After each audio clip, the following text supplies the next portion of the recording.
Alô você, o nosso vídeo já vai começar. Então, antes de começar, por favor, inscreva-se no nosso canal, curta e também ative o sininho para receber as novidades, tá bom? Meus queridos irmãos, vamos abrir a palavra de Deus no livro dos Salmos e nós vamos ler o Salmo de número 126. Salmo de número 126.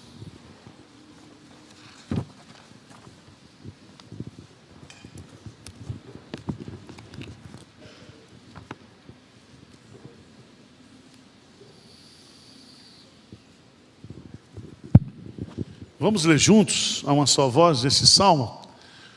O título desse salmo aparece na sua Bíblia: Consolo para os que choram. Se eu fosse mudar aqui, eu colocaria justamente outro título. Eu colocaria Restauração Necessária. Amém? A mensagem de hoje é uma pergunta para mim e para você. Uma pergunta de pastor para ovelha, um papo reto entre ovelha e pastor, sobre as crises espirituais que a gente passa na vida. Momentos difíceis de desertos, momentos difíceis de desânimo espiritual, onde você perde a alegria da salvação, você perde a vontade de orar, a vontade de ler Bíblia, a vontade de vir para a igreja. Você vem para a igreja, mas é um cadáver ambulante. Você vem, participa, assiste, mas aquilo não empolga seu coração. Quem já passou por isso? Eu me lembro que eu estava no seminário, eu briguei com Deus, fiquei 6 meses sem ler a Bíblia e orar. Veja que pastor vocês arrumaram. E esse salmo é maravilhoso, porque esse salmo é um salmo que compõe os salmos de romagem, que o povo de Deus cantava. Eram os cânticos que o povo cantava durante a peregrinação para Jerusalém. E eu quero que você leia comigo esse salmo. Vamos lá? Quando o Senhor restaurou a sorte de Sião, ficamos como quem sonha. Então a nossa boca se encheu de riso e a nossa língua de júbilo. Então entre as nações se dizia: grandes coisas o Senhor tem feito por eles. Com efeito, grandes coisas fez o Senhor por nós. Por isso estamos alegres. Restaura, Senhor, a nossa sorte, como as torrentes do Neguebe. Os que com lágrimas semeiam, com júbilo ceifarão. Quem sai andando e chorando, enquanto semeia, voltará com júbilo, trazendo os seus feixes. Meu irmão, um cristão, uma igreja, ela está viva.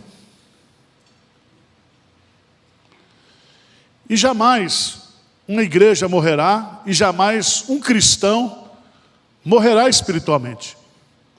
Se ele nasceu de novo, se ele é uma nova criatura, ele jamais deixará de ser. Vocês estão entendendo? Nós podemos passar por crises, por abatimentos. Nós podemos muitas vezes viver situações onde podemos ir até para a UTI espiritual. Perdemos a alegria, perdemos a vitalidade espiritual. Veja lá, por favor, no Salmo 85, no versículo 6. um salmo que foi feito por Asaf. 85, versículo 6. Os cantores da igreja. 85, 6. Ele diz assim: porventura não tornarás a vivificar-nos, para que em ti se regozije o teu povo.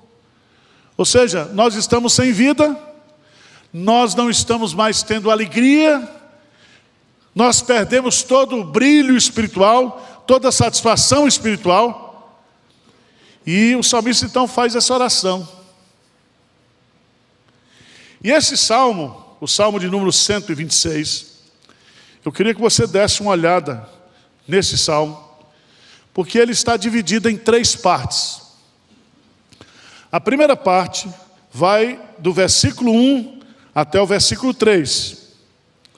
A segunda parte, a segunda divisão, está no verso 4. E a terceira divisão, versos 5 e 6. A primeira parte, nos versos de 1 a 3, fala de um passado de alegria.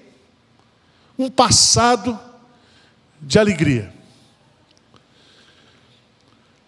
Veja aí que os 3 primeiros versos, todos os verbos estão no passado. Veja aí.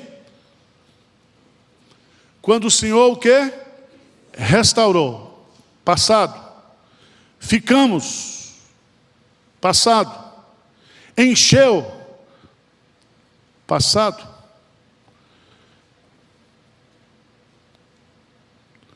Fez. Passado. Então, esses 3 primeiros versos, o salmista está descrevendo que no passado, ele, juntamente com o povo de Deus, eles tiveram experiências de grande alegria, de grande gozo espiritual. Você já passou por isso? Já teve um dia na sua vida que você foi mais crente do que você é hoje? Que você até arrepiava, você louvava, você lia a Bíblia, você não faltava culto. Lembra crente novo quando se converte? Crente novo quando se converte não perde um culto. Vai até para culto infantil. Compra uma Bíblia daquela grande, lê a Bíblia, quer estudar, enche a paciência do pastor, que ele quer saber tudo. Ele tem pergunta de Gênesis, Apocalipse, ele quer saber quem é a mulher de Caim, e ele quer saber o dia que o Senhor vai voltar. Ele está encantado. E veja no texto, e eu quero descrever aqui para você, porque o salmista vai tratar aqui de um passado feliz. Um passado primeiro de restauração. Ele diz assim: quando o Senhor restaurou a sorte de Sião. A palavra restaurou aqui significa trazer do cativeiro. Restaurou aqui significa a libertação que Deus fez após 70 anos do cativeiro babilônico. Deus então, por um decreto do rei Ciro, resolve trazer o povo de volta para a terra. Depois de 70 anos de escravidão, de tristeza, de cativeiro, Deus então resolve restaurar aquele povo. Se você estudar a história de Israel, o primeiro grupo retornou em 536, sob a liderança de Zorobabel. O segundo grupo em 457, sob a liderança de Esdras. E o terceiro grupo em 444, liderado por Neemias. Segunda coisa que eu vejo aqui no texto é que o autor dessa restauração foi o Senhor. Ele diz: quando o quê? O Senhor restaurou. Então não foi uma restauração por um decreto de Ciro, porque por trás do decreto de Ciro estava a soberania de Deus. Havia a promessa lá em Jeremias capítulo 29, que depois que se cumprisse 70 anos, Deus traria o povo de volta. Então essa restauração de Deus é o cumprimento das promessas de Deus para a vida do povo. Lá em Jeremias, capítulo 33, versículo 7. Veja lá, se você quiser conferir. Jeremias 33, 7 diz assim: restaurarei a sorte de Judá e de Israel, e os edificarei como no princípio. Em outras palavras, Deus é o autor da salvação do seu povo. Deus é quem redime ou salva o seu povo dos pecados deles. Deus é quem nos libertou do cativeiro, da morte, do pecado e de Satanás. Passado de restauração, passado de intervenção de Deus na vida do povo. Terceiro lugar, essa restauração foi ampla. O objeto dessa restauração foi Sião. E Sião aqui simboliza o povo de Deus, os eleitos de Deus. Sião aqui é um antítipo da igreja. Mas em terceiro lugar, em quarto lugar, qual foi o resultado dessa restauração? Veja no versículo 1, quando o Senhor restaurou a sorte de Sião, ficamos como quem? Sonha. Ah, meus amados irmãos, o que é um sonho? Um sonho é um fato inimaginável, inesperado, indescritível, inenarrável. Você entra num êxtase espiritual. Eu fico imaginando o dia da sua conversão. Tem gente aqui mais velha que se converteu, Marcelo mesmo, no culto da fogueira, no Palavra da Vida. Jovens da Verdade. Lembra do culto da fogueira? Acampamento, todo mundo lá de fora, daqui a pouco, né? Vem um raio de fogo, acende a fogueira, e aí o pastor bate na gente. E é uma benção. O cara entrega tudo ali. Quem aqui se converteu no acampamento? Quem aqui se converteu na igreja assistindo um culto? Quem aqui se converteu num grupo de pastoreio? Quem aqui se converteu? Todo mundo aqui tem uma experiência de conversão. E no dia que você foi convertido por Deus, no dia que Deus restaurou a sua sorte, você ficou como quem? Sonho. É uma experiência indescritível. Mas o salmista diz: então a nossa boca se encheu de riso e a nossa língua o quê? De júbilo. Irmãos, as evidências, as consequências da salvação de Deus na vida de uma pessoa é a alegria, é o louvor. O salmista, no Salmo 40, ele diz: esperei confiantemente pelo Senhor, e Ele se inclinou para mim, me ouviu quando clamei por socorro, tirou-me de um poço de lama e de perdição, colocou-me os pés sobre uma rocha, me firmou os passos, e Ele completa, e me pôs nos lábios um novo cântico, um hino de louvor ao nosso Deus. Muitos verão essas coisas, temerão e confiarão no Senhor.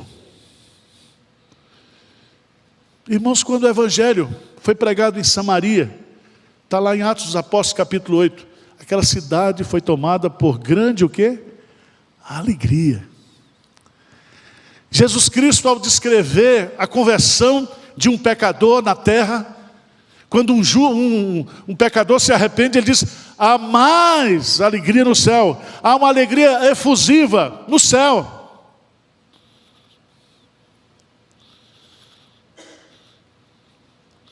Você já foi mais feliz quando era crente novo? Fala a verdade. Parece que o tempo vai passando, a alegria vai esfriando, é assim ou não é?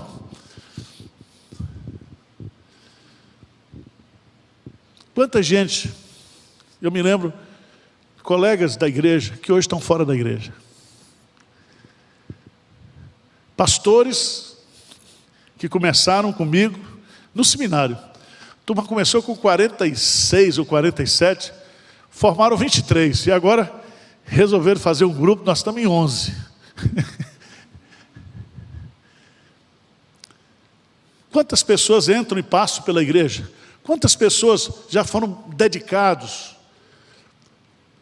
Pessoas que foram usadas para abençoar a sua vida. Eu conheço pastores que eu vi pregando, eu era adolescente, esse homem foi usado por Deus. Hoje, está fora da igreja.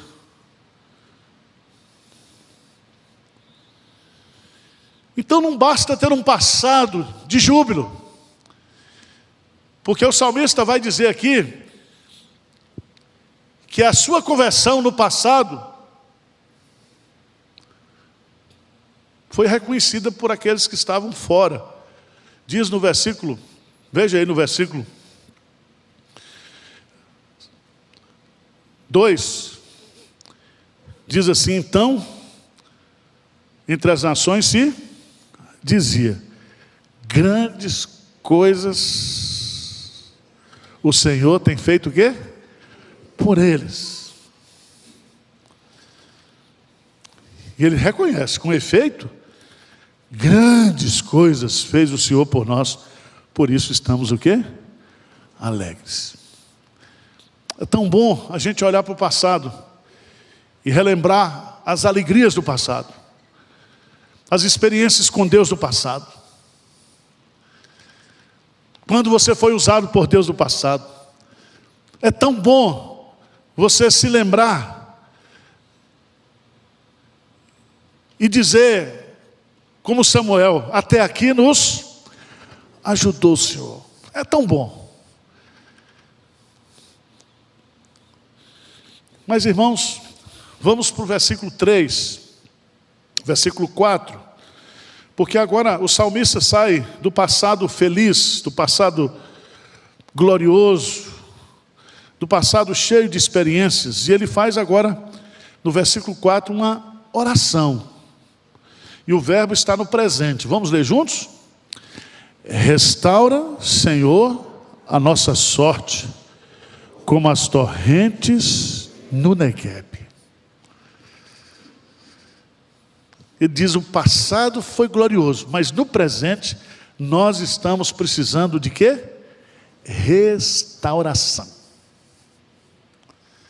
Restauração. Talvez você esteja me assistindo aí, e essa palavra é para você também. Para você também.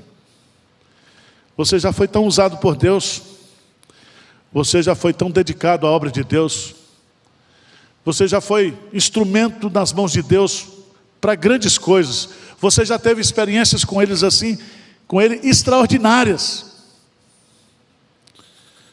Mas hoje você está frio, você está gelado, você está morno. E meus amados irmãos, a fé cristã, para ela esfriar, você não precisa fazer nada. Se você não fizer nada, ela esfria. É como um tição que está ali na lareira junto com as outras brasas. Se você tira, automaticamente aquilo que você tirou, ela é o quê? Esfria.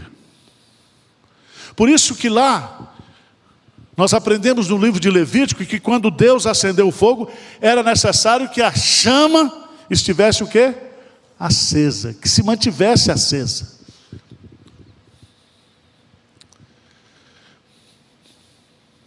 Mas esse versículo traz para mim 3 lições maravilhosas. Primeiro, se ele usa o verbo restaurar, restaura, Senhor, ele está dizendo para o Senhor que o Senhor pode fazer de novo. Uma coisa é criar, outra coisa é restaurar. E geralmente, a gente procura restauração em quem criou. Então, o Deus que nos deu experiências magníficas no passado, é o mesmo Deus que pode fazer hoje. Se Ele fez no passado, faz de novo, Senhor. O Senhor pode avivar a minha vida, o Senhor pode restaurar a minha vida, o Senhor pode fazer com que eu tenha as mesmas experiências do passado, no sentido de experimentar o mesmo gozo, a mesma alegria, a mesma satisfação. Restaura, Senhor. Sabe por quê? Porque a igreja não restaura ninguém, pastor não restaura ninguém. Só o Senhor pode nos restaurar. Só o Senhor pode tirar do monturo. Só o Senhor pode fazer com que o vale de ossos secos reviva. Só Ele.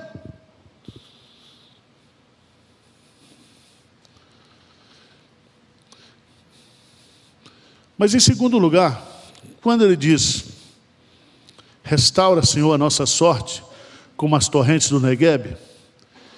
Primeiro, Ele está convencido que o Senhor pode fazer de novo, que toda restauração procede de Deus. Segundo, que a nossa situação, ela não é imutável. Ela pode ser mudada. Não é isso que Deus quer para você. Não é essa qualidade de vida espiritual que Deus quer para a minha vida. O Senhor pode restaurar a minha sorte. A palavra sorte aqui não tem nada com azar. A sorte aqui é o destino, é a vida. Ele pode restaurar você agora no presente. Ele pode restaurar o seu amor, o seu primeiro amor. Ele pode restaurar a sua fome, o seu desejo pelas coisas espirituais. Ele pode restaurar você do ponto de vista espiritual. Não importa o pecado que você cometeu, não importa o pecado que você está lutando escondidamente, não importa a sua situação, Deus é poderoso para restaurar. Ele restaura.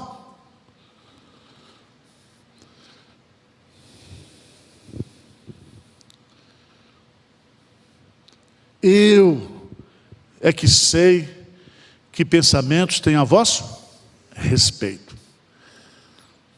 Pensamentos de paz e não de mal, para vos dar o fim que desejáis. Preste atenção. Você teve um passado glorioso. Você está vivendo um presente difícil. Mas Deus ainda tem o melhor para você. Você está entendendo? Às vezes Deus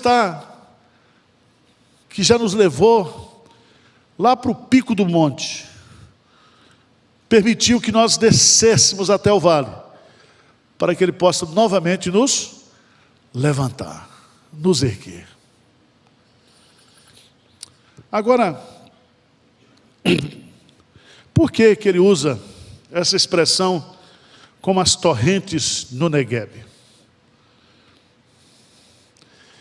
Quando eu fui a primeira vez em Israel, em 2011, nós tivemos a experiência de entrar pelo sul de Israel.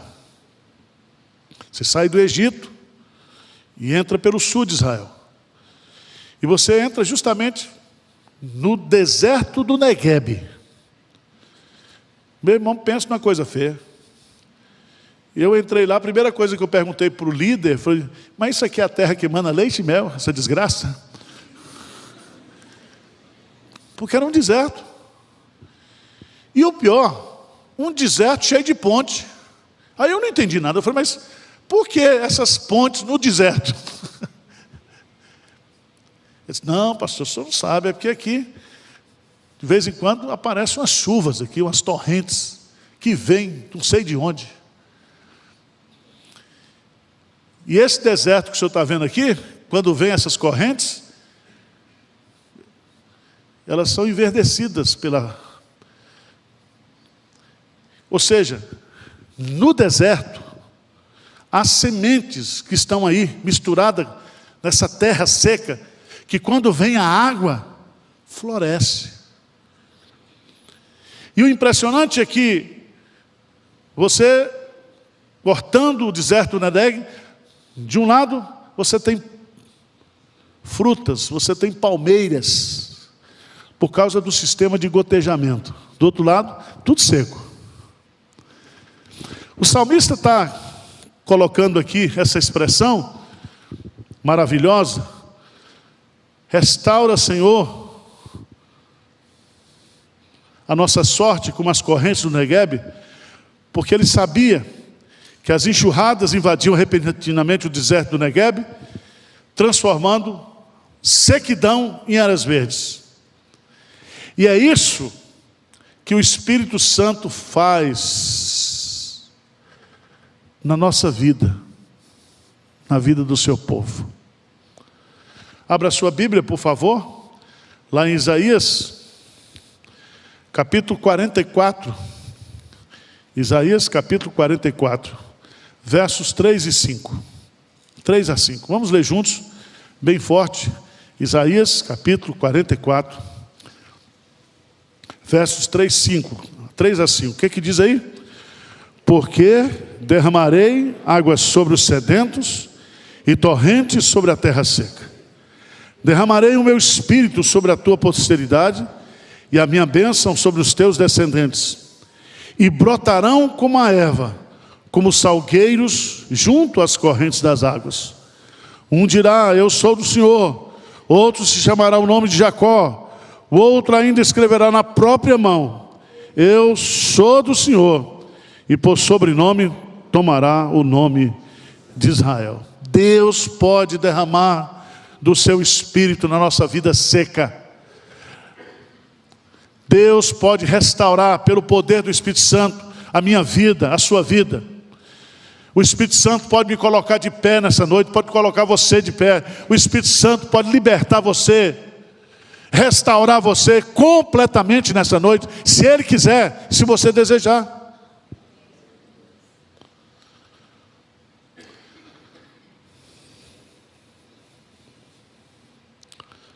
Meus amados irmãos, mas para a gente concluir, versos 5 e 6, nós temos um passado de glória, nós temos um presente que necessita de restauração. Mas veja no Salmo, que ele diz assim, os que com lágrimas semeiam, com júbilo o quê? Veja que os verbos são diferentes. Os que com lágrimas semeiam. Semeiam está no presente. Com júbilo ceifarão no futuro.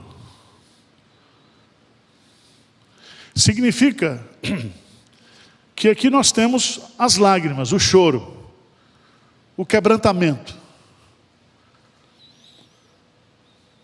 Todo mundo sabe que a semente é a palavra de Deus.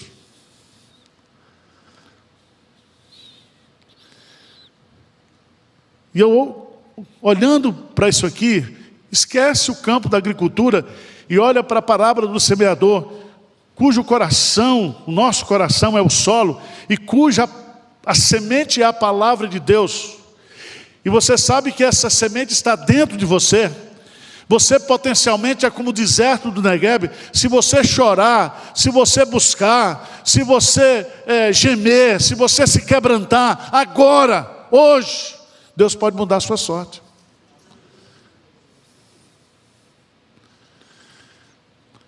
Sabe o que acontece? Quando a gente está vivendo uma crise espiritual, a gente quer culpar todo mundo. Culpa a igreja, culpa o pastor, culpa fulano, culpa cicrano. Veja bem, a sua santificação pessoal é responsabilidade sua. Sabia disso? Você é responsável pela sua vida espiritual. Você não pode terceirizar isso. Você não pode arrumar culpados para isso. Você tem que investir. Tem que investir. Para que o seu futuro seja melhor, é necessário você investir no presente. Semear no presente, investir no presente, plantar no presente, fazer o que é necessário agora, para que você possa ser restaurado. A restauração acontece pela oração, a restauração acontece pelo quebrantamento, a restauração acontece pela palavra de Deus. A lei do Senhor é perfeita e restaura a alma. Davi, ele nos ensina sempre. Lá no Salmo 119, ele diz: vivifica-me, Senhor, segundo a tua promessa. Vivifica-me. E aqui nós temos uma promessa de Deus para mim e para você. Quem sai andando e chorando, enquanto semeia, voltará com júbilo, trazendo os seus feixes. Se você buscar, se você semear, se você andar, se você buscar a Deus, pode ter certeza que você vai colher, porque há uma lei no mundo espiritual. Aquele que semeia no Espírito, colherá no Espírito. Tudo quanto o homem semear, ele vai o quê? Colher. Colher. Irmãos, este salmo, ele nos ensina que Deus está sempre pronto a restaurar e a revitalizar a nossa vida espiritual. Sabia disso? Às vezes você não quer, mas Deus quer. Deus diz assim: abre bem a tua boca e encherei. Mas você cerra os dentes, você não abre a boca. Mas Ele quer te dar o melhor. Ele quer dar o melhor para mim, para você. O empecilho, a fé, é olhar para as circunstâncias e não para as promessas imutáveis de Deus.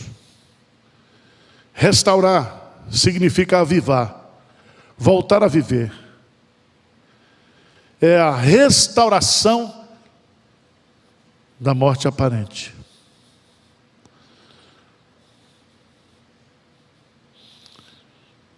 Talvez você esteja com cara de defunto hoje. Você já viu cara de defunto? Eu já fiz muito velório, eu acho interessante. Se eu pudesse, eu ia fazer um estudo sobre cara de defunto. Alguns estão maquiados, perfeitos, mas estão mortos.